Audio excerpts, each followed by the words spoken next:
شروع اللہ کا نام لے کر جو بڑا مہربان نہایت رحم والا ہے۔ الف لام را، یہ کتاب روشن کی آیتیں ہیں۔ ہم نے اس قرآن کو عربی میں نازل کیا ہے تاکہ تم لوگ سمجھ سکو۔ اے پیغمبر، ہم اس قرآن کے ذریعے سے جو ہم نے تمہاری طرف بھیجا ہے تمہیں ایک نہایت اچھا قصہ سناتے ہیں، اور تم اس سے پہلے بے خبر تھے۔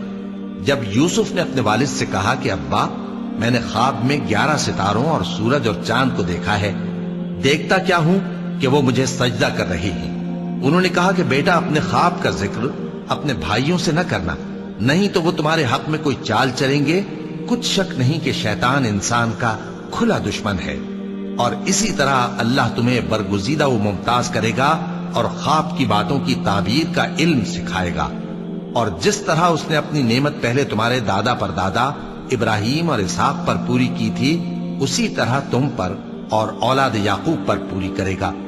بے شک تمہارا پروردگار سب کچھ جاننے والا ہے، حکمت والا ہے۔ ہاں، یوسف اور ان کے بھائیوں کے قصے میں پوچھنے والوں کے لیے بہت سی نشانیاں ہیں۔ جب انہوں نے آپس میں تذکرہ کیا کہ یوسف اور اس کا بھائی ابا کو ہم سے زیادہ پیارے ہیں، حالانکہ ہم جماعت کی جماعت ہیں، کچھ شک نہیں کہ ابا کھلی غلطی پر ہیں۔ یوسف کو یا تو جان سے مار ڈالو یا کسی ملک میں پھینک آؤ، پھر ابا کی توجہ صرف تمہاری طرف ہو جائے گی، اور اس کے بعد تم نیک لوگوں میں ہو جاؤ گے۔ ان میں سے ایک کہنے والے نے کہا کہ یوسف کو جان سے نہ مارو، کسی اندھے کنویں میں ڈال دو کہ کوئی راہگیر اسے نکال کر کسی دوسرے ملک میں لے جائے گا۔ اگر تم کو کرنا ہی ہے تو یوں کرو۔ یہ مشورہ کر کے وہ اپنے والد سے کہنے لگے کہ ابا جان، کیا سبب ہے کہ آپ یوسف کے بارے میں ہمارا اعتبار نہیں کرتے، حالانکہ ہم اس کے خیر خواہ ہیں؟ کل اسے ہمارے ساتھ بھیج دیجئے کہ خوب میوے کھائے اور کھیلے کودے، ہم اس کے نگہبان ہیں۔ انہوں نے کہا کہ یہ امر مجھے غمناک کیے دیتا ہے کہ تم اسے لے جاؤ، یعنی وہ مجھ سے جدا ہو جائے، اور مجھے یہ بھی خوف ہے کہ تم کھیل میں اس سے غافل ہو جاؤ اور اسے بھیڑیا کھا جائے۔ وہ کہنے لگے کہ اگر ہماری موجودگی میں کہ ہم ایک طاقتور جماعت ہیں اسے بھیڑیا کھا گیا تو ہم بڑے نقصان میں پڑ گئے۔ غرض جب وہ اس کو لے گئے اور اس بات پر اتفاق کر لیا کہ اس کو اندھے کنویں میں ڈال دیں، اور ہم نے یوسف کی طرف وحی بھیجی کہ ایک وقت ایسا آئے گا کہ تم انہیں ان کے اس سلوک سے آگاہ کرو گے، اور ان کو اس وحی کی کچھ خبر نہ ہوگی۔ اور یہ حرکت کر کے وہ رات کے وقت باپ کے پاس روتے ہوئے آئے، کہنے لگے کہ ابا جان، ہم تو دوڑنے اور ایک دوسرے سے آگے نکلنے میں مصروف ہو گئے اور یوسف کو اپنے اسباب کے پاس چھوڑ گئے تو اسے بھیڑیا کھا گیا، اور آپ ہماری بات کو گو ہم سچ ہی کہتے ہیں باور نہیں کریں گے، اور ان کے کرتے پر جھوٹ موٹ کا لہو بھی لگا لائے۔ یعقوب نے کہا کہ یوں نہیں ہے، بلکہ تم اپنے دل سے یہ بات بنا لائے ہو۔ اچھا، صبر کہ وہی خوب ہے، اور جو تم بیان کرتے ہو اس کے بارے میں اللہ ہی سے مدد چاہیے۔ اور اب اللہ کی شان دیکھو کہ اس کنویں کے قریب ایک قافلہ آوارد ہوا، اور انہوں نے پانی کے لیے اپنا سقا بھیجا، تو اس نے کنویں میں ڈول لٹکایا، یوسف اس سے لٹک گئے۔ وہ بولا، زہے قسمت، یہ تو ایک لڑکا ہے، اور اس کو قیمتی سرمایہ سمجھ کر چھپا لیا۔ اور جو کچھ وہ کرتے تھے اللہ کو خوب معلوم تھا، اور انہوں نے اس کو تھوڑی سی قیمت یعنی معدود چند درہموں پر بیچ ڈالا، اور وہ اس سے بیزار ہو رہے تھے۔ اور مصر میں جس شخص نے اس کو خریدا، اس نے اپنی بیوی سے جس کا نام زلیخا تھا کہا کہ اس کو عزت و اکرام سے رکھو، عجب نہیں کہ یہ ہمیں فائدہ دے یا ہم اسے بیٹا بنا لیں۔ اس طرح ہم نے یوسف کو سرزمین مصر میں جگہ دی، اور غرض یہ تھی کہ ہم ان کو خواب کی باتوں کی تعبیر سکھائیں، اور اللہ اپنے کام پر غالب ہے، لیکن اکثر لوگ نہیں جانتے۔ اور جب وہ اپنی جوانی کو پہنچے تو ہم نے ان کو دانائی اور علم عطا کیا، اور نیکوکاروں کو ہم اسی طرح بدلہ دیا کرتے ہیں۔ اور جس عورت کے گھر میں وہ رہتے تھے اس نے ان کو اپنی طرف مائل کرنا چاہا، اور دروازے بند کر کے کہنے لگی، یوسف جلدی آؤ۔ انہوں نے کہا کہ اللہ پناہ میں رکھے، وہ یعنی تمہارے میاں تو میرے آقا ہیں، انہوں نے مجھے اچھی طرح سے رکھا ہے، میں ایسا ظلم نہیں کر سکتا، بے شک ظالم لوگ فلاح نہیں پائیں گے۔ اور اس عورت نے ان کا قصد کیا، اور انہوں نے اس کا قصد کیا۔ اگر وہ اپنے پروردگار کی نشانی نہ دیکھتے تو جو ہوتا سو ہوتا۔ یوں اس لیے کیا گیا کہ ہم ان سے برائی اور بے حیائی کو روک دیں، بے شک وہ ہمارے چنے ہوئے بندوں میں سے تھے، اور دونوں دروازے کی طرف بھاگے، آگے یوسف، پیچھے زلیخا، اور عورت نے ان کا کرتا پیچھے سے پکڑ کر جو کھینچا تو پھاڑ ڈالا، اور دونوں کو دروازے کے پاس عورت کا خاوند مل گیا۔ تو عورت بولی کہ جو شخص تمہاری بیوی کے ساتھ برا ارادہ کرے، اس کی اس کے سوا کیا سزا ہے کہ یا تو قید کیا جائے یا اسے دکھ کا عذاب دیا جائے۔ یوسف نے کہا، اسی نے مجھ کو اپنی طرف مائل کرنا چاہا تھا، اور اس کے خاندان میں سے ایک گواہ نے گواہی دی کہ اگر اس کا کرتا آگے سے پھٹا ہو تو یہ سچی اور یوسف جھوٹا ہے، اور اگر کرتا پیچھے سے پھٹا ہو تو یہ جھوٹی اور وہ سچا ہے۔ سو جب اس کا کرتا دیکھا تو پیچھے سے پھٹا تھا، تب اس نے زلیخا سے کہا کہ یہ تمہارا ہی فریب ہے، اور کچھ شک نہیں کہ تم عورتوں کے فریب بڑے بھاری ہوتے ہیں۔ یوسف، اس بات کا خیال نہ کر، اور زلیخا تو اپنے گناہ کی بخشش مانگ، بے شک خطا تیری ہی ہے۔ اور شہر میں عورتیں گفتگویں کرنے لگیں کہ عزیز کی بیوی اپنے غلام کو اپنی طرف مائل کرنا چاہتی ہے، اور اس کی محبت اس کے دل میں گھر کر گئی ہے، ہم دیکھتی ہیں کہ وہ کھلی گمراہی میں ہے۔ پھر جب زلیخا نے ان عورتوں کی گفتگو جو حقیقت میں دیدار یوسف کے لیے ایک چال تھی سنی، تو ان کے پاس دعوت کا پیغام بھیجا اور ان کے لیے ایک محفل مرتب کی، اور پھل تراشنے کے لیے ہر ایک کو ایک ایک چھری دی، اور یوسف سے کہا کہ ان کے سامنے آؤ۔ جب عورتوں نے ان کو دیکھا تو ان کا روب حسن ان پر ایسا چھا گیا کہ پھل تراشتے تراشتے اپنے ہاتھ کاٹ لیے، اور بے ساختہ بول اٹھی کہ اللہ پاک ہے، یہ آدمی نہیں، یہ تو کوئی بزرگ فرشتہ ہے۔ زلیخا نے کہا، تو یہ وہی ہے جس کے بارے میں تم مجھے تانے دیتی تھیں، اور بے شک میں نے اس کو اپنی طرف مائل کرنا چاہا، مگر یہ بچا رہا، اور اگر یہ وہ کام نہ کرے گا جو میں اسے کہتی ہوں تو قید کر دیا جائے گا اور ذلیل ہوگا۔ یوسف نے دعا کی کہ پروردگار، جس کام کی طرف یہ مجھے بلاتی ہیں اس کی نسبت مجھے قید پسند ہے، اور اگر تو مجھ سے ان کے فریب کو نہ ہٹائے گا تو میں ان کی طرف مائل ہو جاؤں گا اور نادانوں میں سے ہو جاؤں گا۔ پس ان کے رب نے ان کی دعا قبول کر لی اور ان سے عورتوں کا داؤں ٹال دیا، بے شک وہی تو سننے والا ہے، جاننے والا ہے۔ پھر باوجود اس کے کہ وہ لوگ ان کی بے گناہی کے نشان دیکھ چکے تھے، ان کی رائے یہی ٹھہری کہ کچھ عرصے کے لیے ان کو قید ہی کر دیں، اور ان کے ساتھ دو اور جوان بھی داخل زندہ ہوئے۔ ایک نے ان میں سے کہا کہ میں نے خواب دیکھا ہے، دیکھتا کیا ہوں کہ شراب کے لیے انگور نچوڑ رہا ہوں۔ دوسرے نے کہا کہ میں نے بھی خواب دیکھا ہے، میں یہ دیکھتا ہوں کہ اپنے سر پر روٹیاں اٹھائے ہوئے ہوں اور پرندے ان میں سے کھا رہے ہیں، تو ہمیں ان کی تعبیر بتا دیجئے کہ ہم تمہیں نیکوکار دیکھتے ہیں۔ یوسف نے کہا کہ جو کھانا تم کو ملنے والا ہے وہ آنے نہیں پائے گا کہ میں اس سے پہلے تم کو اس کی تعبیر بتا دوں گا۔ یہ ان باتوں میں سے ہے جو میرے پروردگار نے مجھے سکھائی ہیں۔ جو لوگ اللہ پر ایمان نہیں لاتے اور آخرت کا انکار کرتے ہیں، میں نے ان کا مذہب چھوڑ دیا ہے، اور میں اپنے باپ دادا ابراہیم اور اسحاق اور یعقوب کے مذہب پر چلتا ہوں۔ ہمیں شایع نہیں ہے کہ کسی چیز کو اللہ کے ساتھ شریک بنائے، یہ اللہ کا فضل ہے ہم پر بھی اور لوگوں پر بھی، لیکن اکثر لوگ شکر نہیں کرتے۔ اے میرے قید خانے کے رفیقو، بھلا کئی جدا جدا آقا اچھے یا اللہ جو اکیلا ہے سب پر غالب ہے؟ جن چیزوں کی تم اللہ کے سوا پرستش کرتے ہو وہ صرف نام ہی نام ہیں جو تم نے اور تمہارے باپ دادا نے رکھ لیے ہیں، اللہ نے ان کی کوئی سند نازل نہیں کی۔ سن رکھو کہ اللہ کے سوا کسی کی حکومت نہیں ہے، اس نے ارشاد فرمایا ہے کہ اس کے سوا کسی کی عبادت نہ کرو، یہی سیدھا دین ہے، لیکن اکثر لوگ نہیں جانتے۔ اے میرے قید خانے کے رفیقو، تم میں سے ایک جو پہلا خواب بیان کرنے والا ہے وہ تو اپنے آقا کو شراب پلایا کرے گا، اور جو دوسرا ہے وہ سولی دیا جائے گا، اور پرندے اس کا سر نوچ کھائیں گے۔ جو بات تم مجھ سے پوچھتے تھے وہ فیصل ہو چکی ہے، اور ان دونوں میں سے جس کی نسبت یوسف نے خیال کیا کہ وہ رہائی پا جائے گا، اس سے کہا کہ اپنے آقا سے میرا ذکر بھی کر دینا۔ پھر شیطان نے اسے ان کا اپنے آقا سے ذکر کرنا بھلا دیا، اور یوسف کئی برس قید خانے ہی میں رہے۔ اور بادشاہ نے کہا کہ میں نے خواب دیکھا ہے، دیکھتا کیا ہوں کہ 7 موٹی گائیں ہیں جن کو 7 دبلی گائیں کھا رہی ہیں، اور 7 خوشے سبز ہیں اور 7 خشک۔ اے درباریو، اگر تم خوابوں کی تعبیر دے سکتے ہو تو مجھے میرے خواب کی تعبیر بتاؤ۔ انہوں نے کہا، یہ خواب تو پریشان خیالی سے ہیں اور ہمیں ایسے خوابوں کی تعبیر نہیں آتی۔ اور وہ شخص جو دونوں قیدیوں میں سے رہائی پا گیا تھا اور جسے مدت کے بعد وہ بات یاد آ گئی، بول اٹھا کہ میں آپ کو اس کی تعبیر لا بتاتا ہوں، مجھے قید خانے جانے کی اجازت دیجیے۔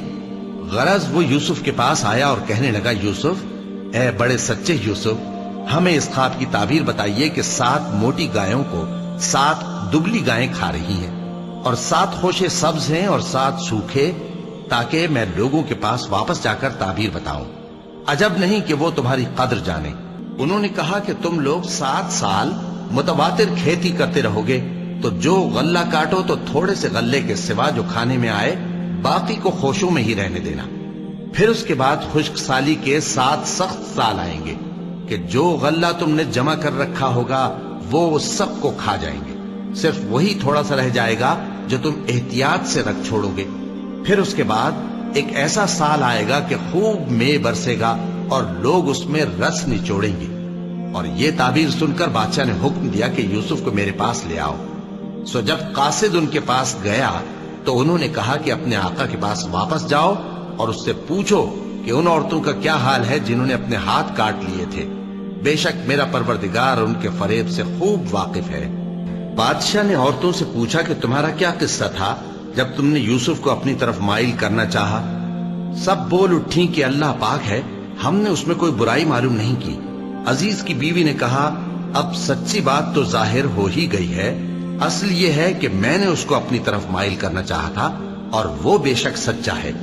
یوسف نے کہا کہ میں نے یہ بات اس لیے پوچھی ہے کہ عزیز کو یقین ہو جائے کہ میں نے اس کی پیٹھ پیچھے اس کی امانت میں خیانت نہیں کی، اور اللہ خیانت کرنے والوں کی چال کو چلنے نہیں دیتا۔ اور میں اپنے آپ کو پاک صاف نہیں کہتا، کیونکہ نفس امارہ انسان کو برائی ہی سکھاتا رہتا ہے، مگر یہ کہ میرا پروردگار رحم فرمائے، بے شک میرا پروردگار بخشنے والا ہے، مہربان ہے۔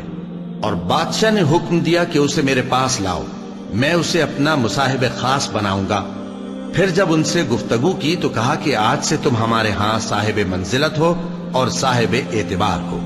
یوسف نے کہا، مجھے زرعی پیداوار پر مقرر کر دیجئے، کیونکہ میں حفاظت بھی کر سکتا ہوں اور اس کام سے واقف بھی ہوں۔ اس طرح ہم نے یوسف کو ملک مصر میں جگہ دی اور وہ اس ملک میں جہاں چاہتے تھے رہتے تھے۔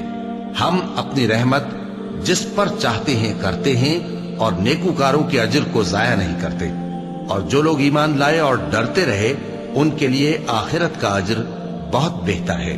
اور یوسف کے بھائی کنعان سے مصر میں غلہ خریدنے کے لیے آئے تو یوسف کے پاس گئے، تو یوسف نے ان کو پہچان لیا اور وہ ان کو نہ پہچان سکے۔ اور جب یوسف نے ان کے لیے ان کا سامان تیار کر دیا تو کہا کہ پھر آنا تو جو باپ کی طرف سے تمہارا ایک اور بھائی ہے اسے بھی میرے پاس لیتے آنا۔ کیا تم نہیں دیکھتے کہ میں ناب بھی پوری دیتا ہوں اور مہمانداری بھی خوب کرتا ہوں؟ اب اگر تم اسے میرے پاس نہ لاؤ گے تو نہ تمہیں میرے ہاں سے غلہ ملے گا اور نہ تم میرے پاس ہی آ سکو گے۔ انہوں نے کہا کہ ہم اس کے بارے میں اس کے والد کو پھسلائیں گے اور ہم یہ کام کر کے رہیں گے۔ اور یوسف نے اپنے خدام سے کہا کہ ان کا سرمایہ یعنی غلے کی قیمت ان کے سامان میں رکھ دو۔ عجب نہیں کہ جب یہ اپنے اہل و عیال میں جائیں تو اسے پہچان لیں، اور عجب نہیں کہ یہ پھر یہاں آئے۔ بس جب وہ اپنے والد کے پاس واپس گئے تو کہنے لگے کہ ابا، ہمارے لیے غلے کی بندش کر دی گئی ہے، تو ہمارے ساتھ ہمارے بھائی کو بھیج دیجئے تاکہ ہم پھر غلہ لائیں اور ہم اس کے نگہبان ہیں۔ یعقوب نے کہا کہ میں اس کے بارے میں تمہارا اعتبار نہیں کرتا، مگر ویسا ہی جیسا پہلے اس کے بھائی کے بارے میں کیا تھا، سو اللہ ہی بہتر نگہبان ہے اور وہ سب سے زیادہ رحم کرنے والا ہے۔ اور جب انہوں نے اپنا اسباب کھولا تو دیکھا کہ ان کا سرمایہ واپس کر دیا گیا ہے۔ کہنے لگے، ابا، ہمیں اور کیا چاہیے؟ دیکھیے یہ ہماری پونجی بھی ہمیں واپس کر دی گئی ہے، اور ہم اپنے اہل و عیال کے لیے پھر غلہ لائیں گے اور اپنے بھائی کی نگہبانی کریں گے، اور ایک بار شتر زیادہ لائیں گے کہ یہ غلہ جو ہم لائے ہیں تھوڑا ہے۔ یعقوب نے کہا کہ جب تک تم اللہ کا عہد نہ دو کہ اس کو میرے پاس صحیح و سالم لے آؤ گے، میں اسے ہرگز تمہارے ساتھ نہیں بھیجنے کا، مگر یہ کہ تم گھیر لیے جاؤ یعنی بے بس ہو جاؤ تو مجبوری ہے۔ پس جب انہوں نے والد کو اپنا قول دیا